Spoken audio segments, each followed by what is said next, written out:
நண்பர்கள் அனைவருக்கும் வணக்கம். இது பாலா டிப்ஸ் கார்னர் யூடியூப் சேனலின் அடுத்த வீடியோ பதிவு. இன்றைக்கி நம்ம என்ன பார்க்க போகிறோம்னா, நம்ம வீட்டிலேயே வந்து கம்ஃபோர்ட் வந்து எப்படி செய்கிறது அப்படிங்கிறத நம்ம பார்க்க போகிறோம்.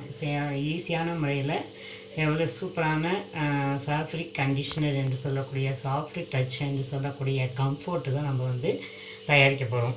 அதுக்கு வந்து 300 ml தண்ணி வந்து எடுத்துக்கணும் ஒரு பாத்திரத்தில். இதில் ஆல்ரெடி 300 ml தண்ணி இருக்குது.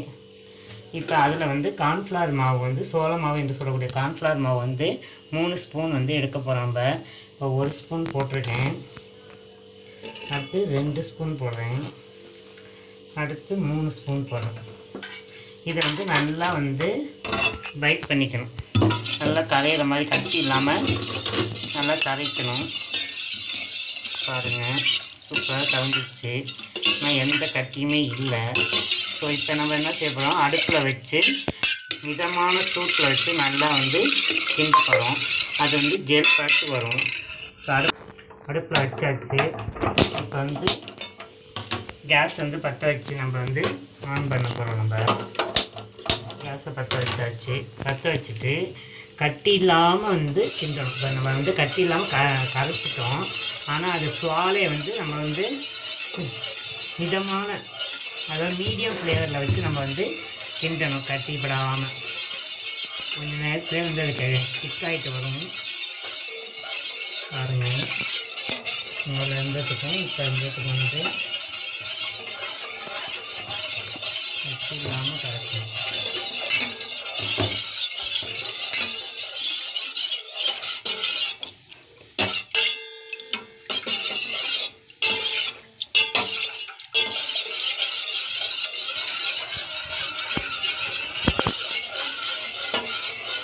மீடியம் ஃப்ளேவரில் வச்சு தான் செஞ்சுட்ருக்கேன். நம்ம ஆனில் வச்சோம்னா அடி பிடிச்சிரும், உங்களுக்கு அப்புறம் கட்டி ஆயிரும். அதுக்காக தான் வந்து ஒன்று சிம்மில் வச்சுக்கோங்க, அப்படி இல்லைன்னா மீடியம் ஃப்ளேவரில் வந்து அடுப்பு வச்சுக்கிட்டு நீங்கள் கிண்டிட்டுருங்க. தண்ணி வந்து கொதிக்க ஆரம்பிச்சோன்னா கொஞ்சம் கெட்டி ஆகிட்டு வருது.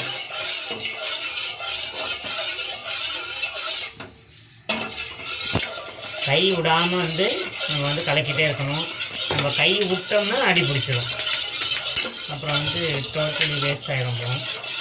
இந்த கார்ன்ஃப்ளவர் மாவு எதுக்குன்னா, நம்ம ட்ரெஸ்ஸில் வந்து ரொம்ப நேரம் வந்து அந்த பர்ஃப்யூம் வந்து ஸ்மெல் இருக்கிறதுக்காக தான். அதாவது நம்ம ட்ரெஸ்ஸில் வந்து ஒரு மேலோட்டமாக ஒரு லேயர் மாதிரி படிக்கும். அந்த படிகிறதுல தான் நமக்கு வந்து அந்த சென்ட் வந்து ரொம்ப நேரம் இருக்கும். அந்த ஸ்மெல்லு, பர்ஃப்யூம் ஸ்மெல் வந்து ரொம்ப நேரம் இருக்கும். அதுக்காக தான் இந்த இது பண்ணுறோம். பாருங்கள், இப்போ வந்து நல்லா திக்காயிட்டு வருது. முதல்ல வந்து எதுக்கும் முதல்ல வேகமாக தண்ணி ஓடுனுச்சு. இப்போ பாருங்கள், மெதுவாக போகுது. பாருங்கள், இப்போ ஜெல் பருத்து வந்துடுச்சு. இப்போ அப்படியே சிம்மில் வச்சு கொஞ்சம் நேரம் வச்சுட்டு ஆஃப் பண்ணிடணும். அடுப்பை ஆஃப் பண்ணிவிட்டு மிதமான சூட்டில் தான் மற்ற பொருளை வந்து நம்ம வந்து சேர்க்கணும். இப்போ பாருங்கள், நல்லா பாருங்கள், ஒரு தோசை மாவு பதத்துக்கு வந்துடுச்சு. ஸோ நம்ம ஆஃப் பண்ணிடுறோம் அடுப்பை. இப்போ வந்து முதல்ல இருந்த ஒயிட் கலருக்கும் இப்போ வந்து தண்ணி கலருக்கு இருக்குது பாருங்கள். அந்த முதல்ல நல்லா ஒயிட்டாக இருந்தது, இப்போ வந்து தண்ணி கலருக்கு வந்துடுச்சு. ஸோ கொஞ்சம் நேரம் ஆற விடணும்.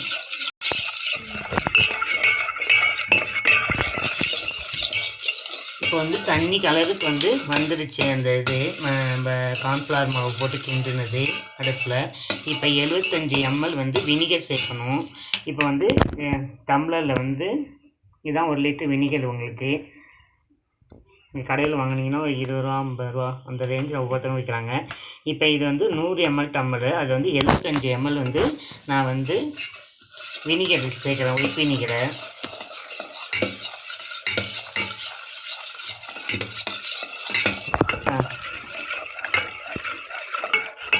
இந்த வினிகர் வந்து இந்த கார்ன்ஃப்ளவர் மாவில் வந்து நல்லா மிங்கிள் ஆகணும்.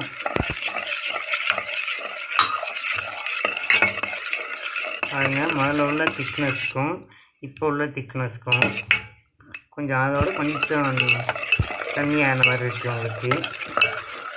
இது நல்லா மிக்ஸ் பண்ணியாச்சு. இதில் வந்து 1 டேபிள் ஸ்பூன் வந்து தினோபால் வந்து சேர்க்கணும். டினோ ஃபார்மல் வந்து சாஃப்ட்டு டச்சுக்கு தான் எல்லாமே.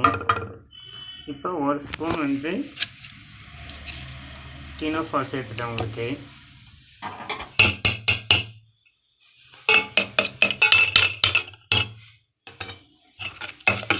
இப்போ டினோ ஃபால் சேர்த்தா இது கட்டி இல்லாமல் கலக்கணும் உங்களுக்கு. இது நிறைய போடக்கூடாது, ஒரு ஸ்பூன் கரெக்டாக போடணும். நீங்கள் நிறையா போட்டிங்கன்னா எல்லோ கலரில் வந்துடும், நம்ம எந்த கலரும் சேர்க்க முடியாது. இப்போ பாருங்கள், கட்டி இல்லாமல் நல்லா மிங்கிள் ஆயிடுச்சு உங்களுக்கு. ஓகே, அடுத்து வந்து நம்ம என்ன சேர்க்க போனால், டினோ ஃபால் இல்லாதவங்க ஆப்ப சோடாப்புன்னு நம்ம கடைகளில் விற்கிது, அதை வந்து வாங்கிக்கலாம். இந்த டினோ ஃபால் வந்து கெமிக்கல் கடையில் தான் விற்கும். இப்போ இதில் பார்த்தீங்கன்னா நல்லா பிளெண்ட் பண்ணிக்கணும். நம்ம பிளெண்ட் பண்ணிட்டோன்னா எந்த நுரையும் இல்லை, பார்த்துக்குங்க. இப்போ அதுக்கப்புறம் நுரையா இருந்துச்சுன்னா நீங்கள் வந்து அந்த நுரை அடங்கின பிறகு நீங்கள் வந்து அத்தர் சென்ட்டு போடலாம். நான் வந்து ஜாஸ்மின் சென்ட்டும் கேவுடாவும் போடுறேன் நான்.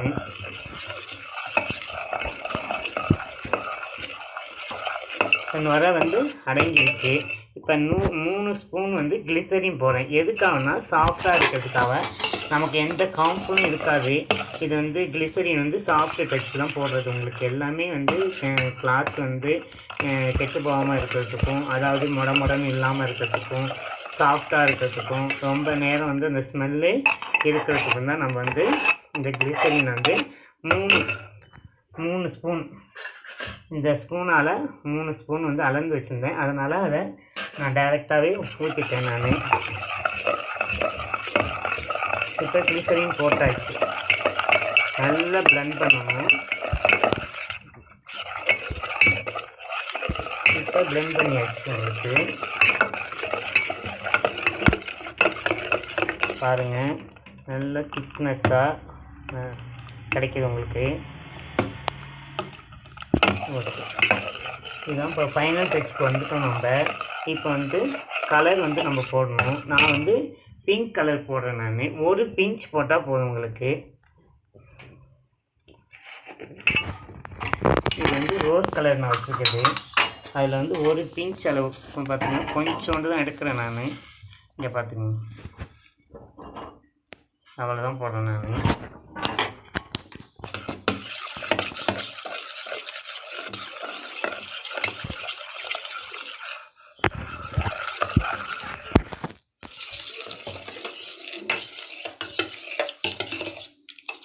கலர் போடணும்.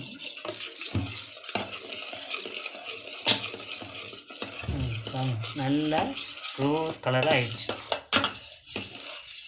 அந்த இது கலர் பவுடர் வந்து நல்லா மிங்கிள் ஆகிற அளவுக்கு பார்த்துக்குங்க, நல்லா மிக்ஸ் பண்ணுங்கள். இதோட ப்ராசஸே என்னென்னா, ஒன்றோட ஒன்று நல்லா மிக்ஸ் பண்ணுற அளவுக்கு நம்ம வந்து மிக்ஸ் பண்ணணும், நல்லா கலக்கணும். அதுதான் இதனோட ப்ளஸ் பாயிண்ட்டே.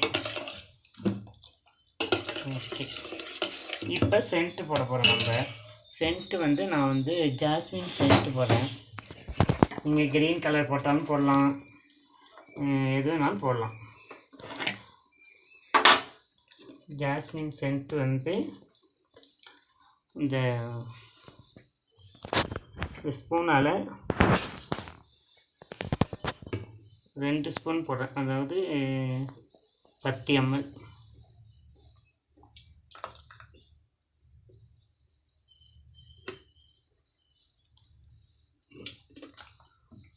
போட்டேன் நான்.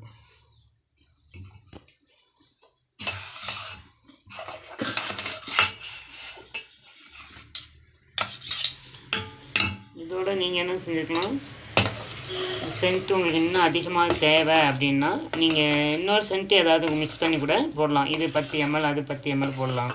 அந்த மாதிரி எனக்கு இந்த ஜாஸ்மின் ஸ்மெல்லே வந்து நல்ல, இந்த 10 ml நல்ல ஸ்மெல் அடிக்குது. ஸோ அதனால் நான் இதை நிப்பாட்டிட்டேன் நான். உங்களுக்கு இன்னும் ஸ்மெல் தேவை அப்படின்னா நீங்கள் இதே கொஞ்சம் ஆட் பண்ணிக்கலாம். அப்படி இல்லைன்னா வேறு சென்ட்டு, இப்போ நான் வந்து கேவுடா அந்த மாதிரி ஆட் பண்ணிக்கலாம். தாளம்பூ எசன்ஸ் உள்ளது அந்த மாதிரி ஆட் பண்ணால் நம்ம கடையில் வாங்குகிற ஸ்மெல் வந்து அதே மாதிரி இருக்கும் நமக்கு. அதாவது 2 ஃப்ளேவர் போட்டு மிக்ஸ் பண்ணினீங்கன்னா சென்ட் இன்னும் கொஞ்சம் நல்லாயிருக்கும், கடையில் உள்ள மாதிரியே இருக்கும். ஓகே ஃப்ரெண்ட்ஸ், இந்த வீடியோவை ட்ரை பண்ணி நீங்கள் செஞ்சு பாருங்கள் வீட்டிலையே. செஞ்சு பார்த்துட்டு எப்படி வருதுன்னு கமெண்ட் பண்ணுங்கள். கமெண்ட் பண்ணுறது வந்து யூடியூப்பில் போய் கமெண்ட் பண்ணுங்கள். அப்போ தான் இதோட ப்ளஸ்ஸு மைனஸ் வந்து மற்றவங்களுக்கு எல்லாருக்கும் தெரியும். இந்த வீடியோ பிடிச்சிருந்தா லைக் பண்ணுங்கள், மற்றவங்களுக்கும் ஷேர் பண்ணுங்கள். ஓகே, சப்ஸ்கிரைப் பண்ணுங்கள். பை.